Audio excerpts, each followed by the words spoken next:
Now I've finished decorating the whole caravan and the outside and everything ready for tomorrow, which is like an open day, market day thing. Look at how I've decked it out. It looks so cute. I've put my little table and chairs with the caravan that Charlie gave me and the pink flamingo that Carolyn gave me up the back. I've made a little lounge area with my beautiful gander umbrella and my Lisa's sign that my friends up in Mullaney made for me. I think it's all looking pretty cute. I love it.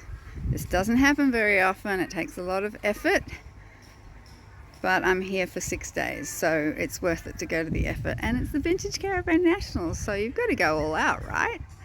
All set up and ready for display. Up the Weddy back up there. Cushions and everything everywhere. All nice and tidy. And the pink flamingo flower pots that usually go down the back are now out the front. And yeah, this is my little house. I love it. And I've got the beautiful shaggy rug put down as well, that only comes out on special occasions because it's so precious. Looking so cute. I love it. Look how cute my little house looks. All decorated up and lit up at night. Oh, I love my house so much. It is Saturday morning at the Vintage Caravan Nationals, and I am going to be, it's like market day at 10 o'clock. It's 9 o'clock now, so I'm going to try and run around and get as many of the vintage caravans on video as possible before I set up and start selling, hopefully selling some magazines, and I'm going to play some saxophone a little bit later too, so hey. So the challenge here is going to be, can I do it without stopping talking to people and get around as quickly as possible? Let's see how we go. Okay, this is my next door neighbours, Rod and his cool Chevy. Alright, let's see if we can do this in an hour. Sunliner, number 1. Good morning. And little Zephyr. Cute. See that building behind there? That's a museum. I want to go check that out because that's like my dream house over there. Toilets there. Alright, we'll do a loop. First row.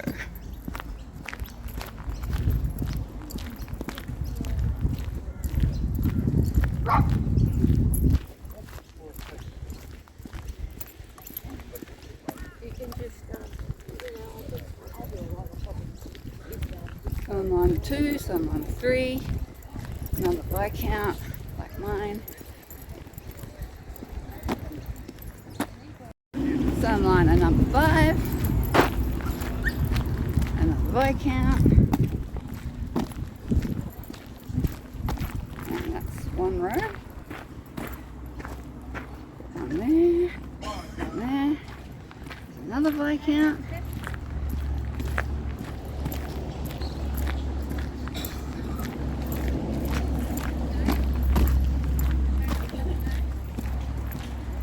Looks like a magical day.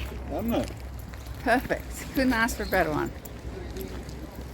Morning. Good, how are you? So good.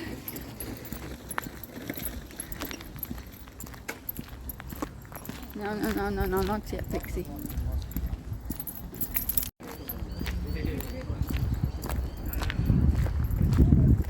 Sunliner 5. I think. I'm keeping the right count. Check the video when I get back. Nice.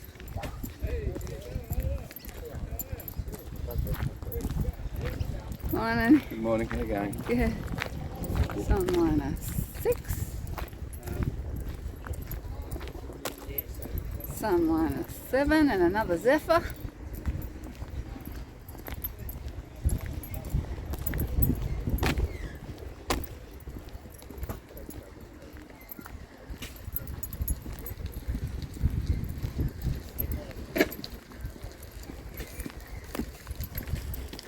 We'll do a loop really big Olympic.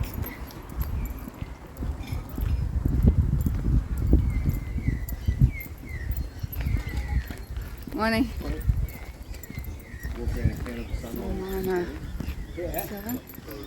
Oh, I was counting them. How many did you say? 21? 21. Okay, that saves me counting them. 21 sunliners. Lots of sunliners.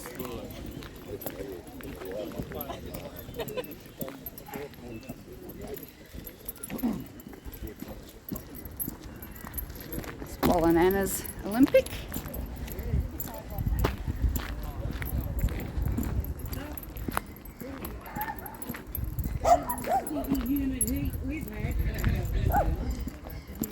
That's a cool matching set there. Another Olympic. A couple of people that I recognise from the magazine days. These guys. Cute. Oh, we'll go around the corner here. Laundry. Howdy. Hi, taking a shortcut. Oh, get out of the way. Nice little Land Cruiser. Another Olympic. What we got down this side? There you go. Nice. Alright. Oh wow. That's cool. Little red truck. Pretty cool. Another blockhound over there. Another sunliner. There's an oldie. And another Olympic there. Here's one that was on the cover of one of my magazines many years ago. Very cute.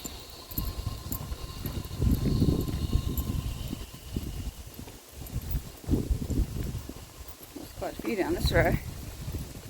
Nice.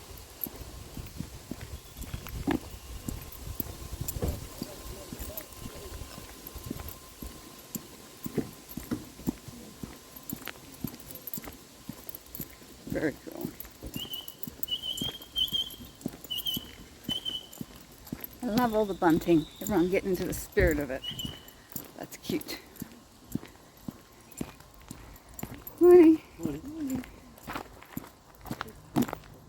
Oh, look at that. That was Zephyr. Very cool. Morning.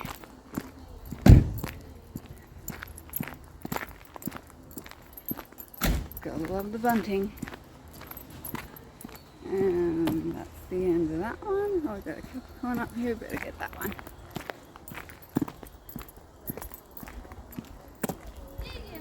There you go. Alright, now we'll head back.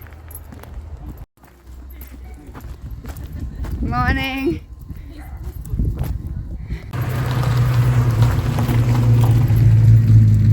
Here we have Cutie Patootie Jelly Bean, who was on one of my favourite magazine covers, one that was a finalist in the Magazine Cover Awards of Australia. Very cute man. Okay, I don't have to count the sunliners anymore because somebody else did it for me. Yay. Awesome. They got a disco ball like me. Super cute. You got a combi.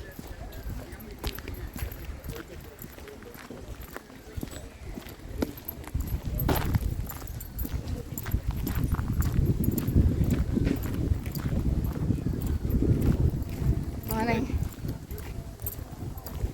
There's up down there. Okay, we'll cut through here.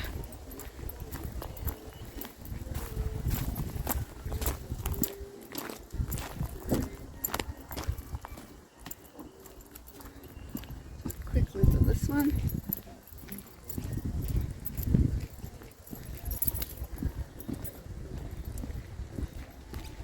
bully there. Stick with me, pics.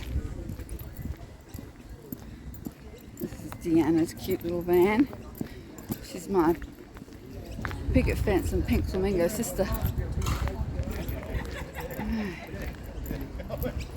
The egg. That's cool. Alright. Do a loop-de-loop. Alright, you're on video. Good morning. I'm trying to do it as quickly as possible.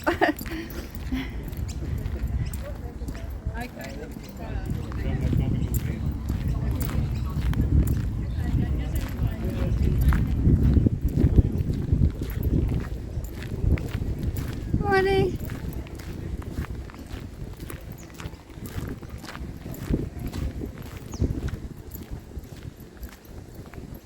There's someone else playing music.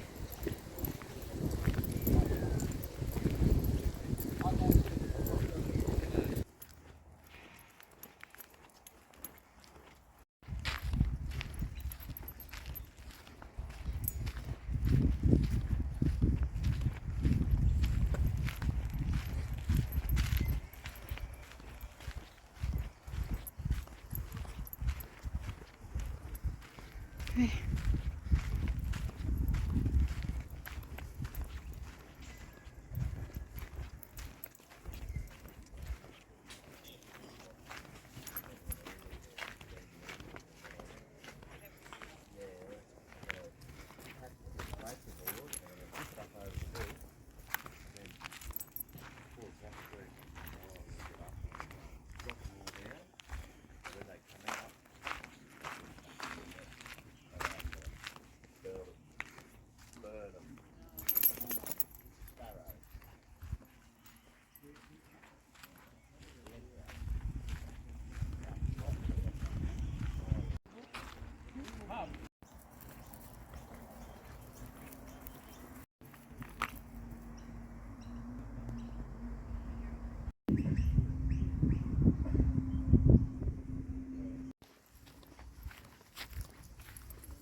Cornhole.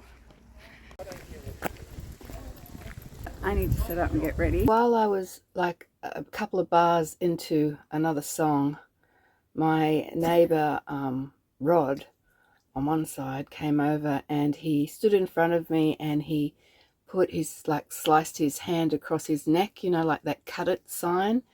And I was really shocked and I stopped playing and I said, is everything all right? And he said, how much longer are we going to have to put up with this shit? And I was so shocked, like it really stabbed me in the heart. Like I was like, oh, and I said, oh, okay, I'll stop. And then he winked and he said, nah, I'm just joking, you keep going. But, you know, my experience with, I'm not real good with jokes and sarcasm, but oftentimes I find that sometimes when people make out like it's a joke, they actually really mean it, but then they say it's a joke just to make themselves not look so bad or something. So I was really thrown by that. And so I decided at the end of that song just to take a break, and I stopped playing my saxophone and decided to go inside and just have some food. I was kind of going to give it quits at that point. And it wasn't until after I'd been inside for about half an hour and had some lunch and you know, was running over that in my head. And I actually said to him, you know, it's just that I'm really super sensitive about being made to feel like I'm annoying. So that, you know, that's a sensitive subject for me. And that's when he was like, oh, I'm just joking. So of course I'm playing that over and over in my head and feeling a little bit weird. And then went back outside and he came over and he said, oh, what happened to the music? Why did you stop? And I actually said, well, because somebody told me to. And he's like, I'm just joking, I was joking. Like, no, keep playing, before the neighbor on the other side came over pretty much about 5 minutes or not even after that and said his piece. So it was kind of a double whammy for me, and that's probably why I reacted so badly. It's turned down, is it? No, it's not. It's a saxophone, and I'm actually playing it very quietly. Yeah, okay. But will you be playing it all day? Is just so I can say to people, hey, Who? don't worry, You can she's say only to playing that for another guy, hour. he's And right. It's my next door neighbour. That's what you're talking about. That's the only person that's complained. oh, I've actually had a couple of complaints. Yeah, Probably from the yeah, same people. yeah. I've had All about right, 3 or 4 fine. people I'm come and done. see I'm me done. about it. I'm leaving. Yeah. I'm going to leave now. Okay, bye. Well, the Vintage Caravan Nationals turned out to be a disaster for me. Again. I don't know why I do these events anymore, honestly. This was terrible. I was having a great day and I'd set up all that display, and it's a huge effort to do all that. Made it all look pretty so people could have a look at it. Set up a little stall selling some magazines and some little mini suitcases that I've got. The sunset. Isn't it pretty? And then I'm going to turn it this way so I can actually watch it. And then my next door neighbours, I'd taken a break for lunch, cooked up some eggs, and my neighbour on the other side had said, oh, what happened to the music? And I said, oh, you want more? And he's like, yeah, keep going. And so I struck it back up again, and 2 songs in, my neighbour on the other side came over and was like, oh, are you going to have a break anytime soon? And I was like, I literally just had one. And he goes, oh, well, it's a bit much, it's a bit annoying, you're a bit loud, and you're going to be much longer. And I said, well, everyone else seems to be enjoying it. He goes, well, I'm not. And I'm thinking, at first I was like, oh, okay, I'll stop. And then I was like, no, I'm not going to stop because one person's grumpy about it. So I kept playing, just mellow jazz, nothing obnoxious at all. And he went up to the office and complained. And they called me up while he was there in the office, which I thought was really not very nice. And basically told me that I said, oh, is it just one person's complained? No, a few people have actually complained. Are you intending on playing all day? It was just, we had the market thing. That's all I was going to do. And there were a lot of people walking through.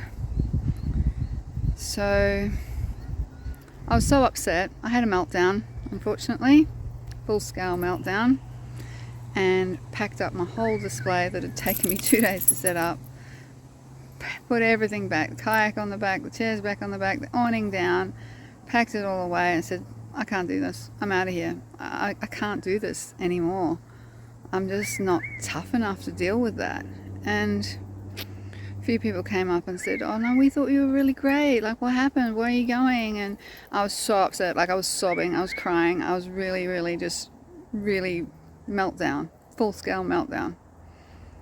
And everyone was like, well, you can't drive like that. We're worried about you. And I'm like, where are you going to go? And I was like, I don't even know where I'm going to go, but I've paid up here till Tuesday,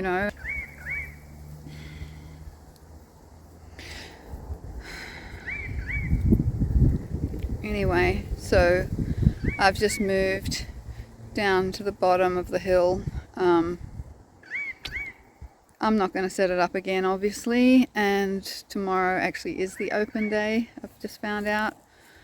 So I've missed the moment and the effort it took me and the exhaustion I feel. I'm just going to be caving again. I'm just going to hide in my caravan with the curtains drawn, just like I did at the last Nationals. There's just too many grumpy old farts come to these Vintage Caravan Nationals. I'm like, if you want peace and quiet, you don't come to a big social event like this. Like, half of us haven't seen each other for years. We only see each other like once every couple of years at a random Vintage Caravan event. It's a big social occasion. There's been people chatting. I didn't complain about my neighbours like having people over at night and chatting and drinking and carrying on. Like, it's what happens at an event like this. I knew that. That's why I psyched myself up for it. That's why I was taking it easy. And these old farts next door have just ruined it for me. Absolutely ruined it for me. And I'm feeling shitty about myself because I had a meltdown, and it's always really embarrassing when you have a meltdown because I don't know, it's just embarrassing. I wish I'd been tougher. I wish I'd been able to deal with it better, but that's my instinct, I don't have a fight, fight or flight. I just have flight. I just flight. I just go. If I don't feel wanted and I don't feel appreciated, I leave. So, yeah, it didn't work out for me. So, long way to come to feel this disappointed. So I'm just up here looking at the sunset because nature, me, my dog, and nature, I can count on that. I can count on that not to hurt me. I literally haven't picked my saxophone up since the meltdown at Stanthorpe.